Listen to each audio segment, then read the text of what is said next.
player, presently for the Houston Rockets, two-time champion, formerly of the Golden State Warriors, superstar for the Oklahoma City Thunder before that, superstar in Brooklyn with the Nets. After that, before heading to Phoenix, and then now in Houston. Kevin Durant said something about the Philadelphia 76ers in the aftermath of them acquiring LeBron James that I think y'all will find very, very interesting as it pertains to their title hopes. This is Kevin Durant speaking on the matter. Listen to him. Last time they put both 3 20-point scores on the team, they said it was unfair, which is the team I was on. They got 4 25-point scores on this team. So hell yeah, I think they're going to be a contender, man. They're going to be a great team to watch. It was that last part that I wanted to address. Kevin Durant was classy as always and applauded LeBron James in this decision.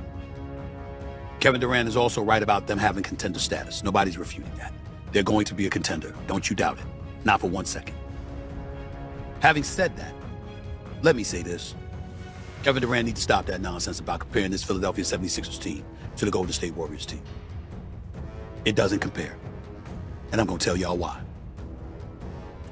When Kevin Durant decided to take his talents to the Bay Area, it was in the immediate aftermath of the Golden State Warriors winning 73 games in the regular season. They went 73-9, all-time record. And not only did they go 73-9, but they went to the NBA Finals.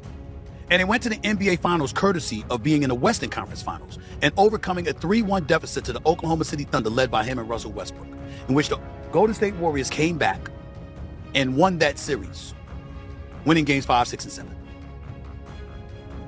Kevin Durant was on that Oklahoma City Thunder team. He lost in NBA Finals, Western Conference Finals to the Golden State Warriors, and then showed up to play for them a month later. The team that beat him in the conference finals is the team he joined. And when he joined that team, Steph Curry and Klay Thompson were in their prime, as unquestionably the greatest shooting backcourt in the history of basketball, the Splash Brothers.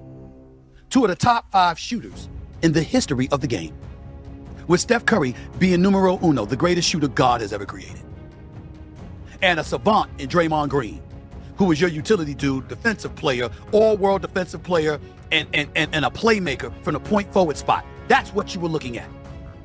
And Kevin Durant, at the moment, even with what I just said about Steph Curry and Klay Thompson, was still considered one of the top 2 players on the planet. Because Kevin Durant was that great. He's still great, by the way, but he was that great then. Kevin Durant was one of the top 2 players on the planet. And he joined them. So competition was completely eradicated. Everybody and their mother knew nobody had a chance. Remember that concession speech LeBron James gave when they beat Boston in the Eastern Conference Finals, and he was all happy and showing all his pearly whites, and everybody in Cleveland was good, and then they asked him on the court at TD Bank Garden in Boston, when they put the microphone in front of LeBron James, and they asked him about the prospect of going up against Kevin Durant and the Splash Brothers and Golden State, and his demeanor immediately changed. I don't even want to deal with that stress right now. I just want to enjoy this moment and just have this moment for myself right now. I don't even want to think about that. That's what he said. Because he knew what the world knew. They didn't stand a chance. Nobody did against that Golden State Warriors team. It was a foregone conclusion. Ain't nobody saying that about these Sixers. Jaylen Brown's a stud. Former NBA champion, conference finals and NBA finals MVP. Tyrese Maxey, 5th leading scorer in the NBA, 28-point per game scorer.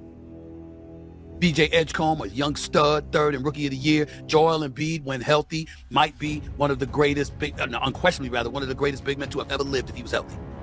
At 50%, he's still better than most of the league as a big man. And then you add LeBron James. All of that is lethal. All of that is big time. All of that, there's no reason to doubt. But I got news for you. If the Oklahoma City Thunder is healthy, with J-Dub, Jalen Williams, and A.J. Mitchell, along with Shea Butter, that's not a foregone conclusion. With the San Antonio Spurs with Victor Wembanyama, Stephon Castle, and Dylan Harper and those boys, that ain't a foregone conclusion. With the New York Knicks as the reigning NBA champions, it ain't a foregone conclusion. So let's get that out the way right now. Right now. Right now. It's 2 different worlds. 2 different worlds.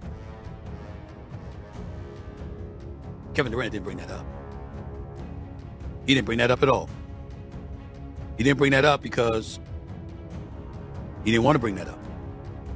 He's comparing it just because they're 20-point per game scorers. That don't count. That does not count. In the end, here's the bottom line.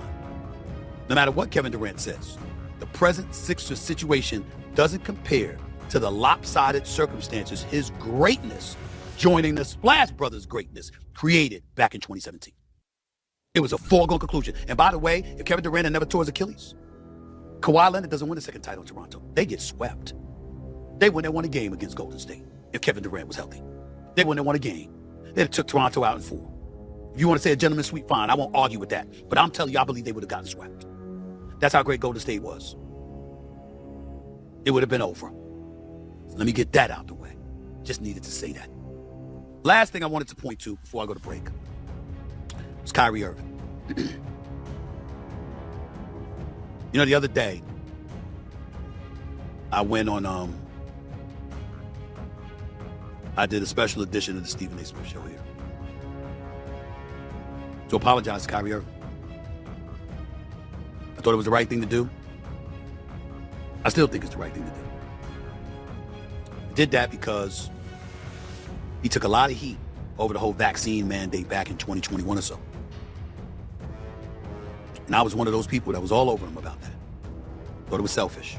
And then he owed it to them to take the same risk everybody else was taking. But in the aftermath of all of that, and seeing so much skepticism, so many questions about what really transpired during the whole coronavirus pandemic in terms of what was going on in this country at that time, I was wrong. Kyrie Irving was right. And dare I say victimized by a lot of people, or villainized rather, by a lot of people. And I put myself at the top of the list. When I watched Dr. Anthony Fauci give testimony on Capitol Hill, pleading the fifth 111 times, when folks wanted to ask him questions about what indeed was scientific perspective and what indeed was stuff that was just being made up, whether it was mask mandates, 6-foot distancing, the closing of restaurants and businesses, the compelling force that was that of the federal government and businesses throughout America imploring us to take the vaccine and booster shots thereafter, I felt that it was the right thing to do to apologize. I've had days to reflect on it and I haven't changed my mind. I'm a grown-ass man. Right is right and wrong is wrong. And even though it was still right in some people's eyes for them to take the vaccine and in others it may not, the point is the question, the skepticism, the cynicism was justified. Because Dr. Fauci showed that to us the other day by his unwillingness to answer questions, even though we understand he was protecting himself. Just a reality. A Republican by the name of Anna Paulina Luna has called for Kyrie Irving to receive the Presidential Medal of Freedom. She tweeted, "I'm calling on President Trump to give Kyrie Irving the Presidential Medal of Freedom for his immense act of bravery during one of the darkest times in modern history." I'm not going to get into all of that because I believe that whether that happens or not, it's still being politicized, and that's not what I'm here to do. I'm simply here to say that when you're a conscientious individual and you have your questions, you don't deserve to be silenced, especially in the United States of America. At the very least, you should be heard, and even if disagreed upon, your perspective should be appreciated and respected, not silenced and vilified. That's all I want to say about that. That's all I need to say about that.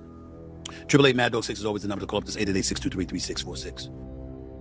Philadelphia enters the season with one of the most talented rosters in basketball, but talent alone has never guaranteed a championship.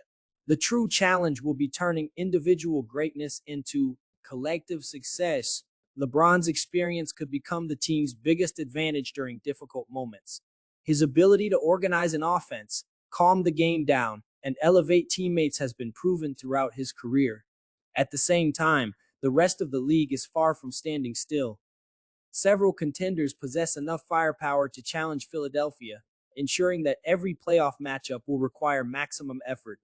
Comparisons with historic super teams should be made carefully, because every championship journey is shaped by different circumstances. Each era presents unique obstacles that cannot simply be measured by star power alone. Another interesting takeaway is how basketball discussions often become conversations about legacy, leadership, and public perception. Those debates are part of what keeps the NBA interesting throughout the entire year.